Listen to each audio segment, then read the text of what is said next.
Dead বডিটো প্ৰথমে কোনে দেখিছে?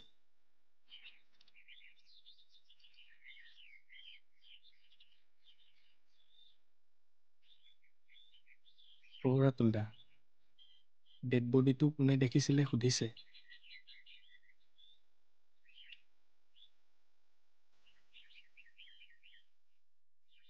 ছাৰ, মই দেখিছিলোঁ। আপুনি হাবিলৈ অহাৰ কাৰণ? ছাৰ, মোৰ মানে কলি গৰুজনী কালিৰ পৰা ঘৰলৈ যোৱা নাই।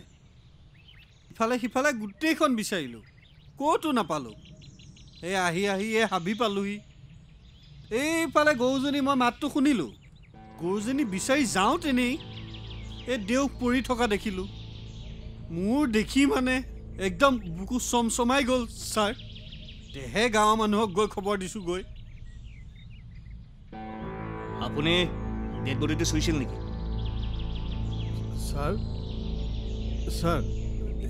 ই ডেড বডিটো চুব নোৱাৰে নহয়। মানে আমাৰ গাঁৱত বামুণ মানুহ ঢুকালে ইহঁতৰ নিচিনা মানুহক ডেড বডি চুব নিদিয়ে। শুনক, ইয়াত এটা মাৰ্ডাৰ হৈছে এজন জ্যেষ্ঠ লোকৰ। ইয়াত আপোনাৰ সৰু ডাঙৰ বিচাৰ কৰিবলৈ লাজ লগা নাই? ছাৰ, এই নিয়ম আমাৰ অতীজৰ পৰা চলি আহিছে। ইয়াত এতিয়া কোনেও হকা বধা কৰিব নোৱাৰে, নহয়নে বাৰু ৰাইজ? ছাৰ, এয়া কোনো মানুহৰ কাম হ'বই নোৱাৰে। গোটেই দেহাটো দেখিছে নহয়, গোটেইখন আচুৰ। এইখন বৰ জয়াল হাবি। এয়া কোনোবা অশৰীৰ কাম। শুনক, এই ভূত প্ৰেত এইবিলাক চব অন্ধবিশ্বাস। মানুহ গৈ চন্দ্ৰ পালেগৈ আৰু এতিয়াও আপোনালোকে এইবিলাকত বিশ্বাস কৰি আছে। অতি সোনকালে মই হত্যাকাৰীক কৰায়ত্ব কৰিম।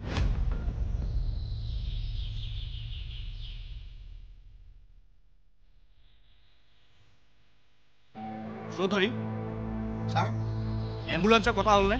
মাতিলোঁ ছাৰ। গুড। শুনক, এতিয়া এম্বুলেঞ্চ আহিব, ডেড বডিটো পষ্টমৰ্টেম কৰিব। তাৰ পাছতহে আপোনালোকে তাক সৎকাৰ কৰিব পাৰিব। বুজিলেতো? বুজিলে নে ৰাইজ কথাটো? নুবুজিলেও বুজিব লাগিব। বুজি পালেনে? পাইছোঁ।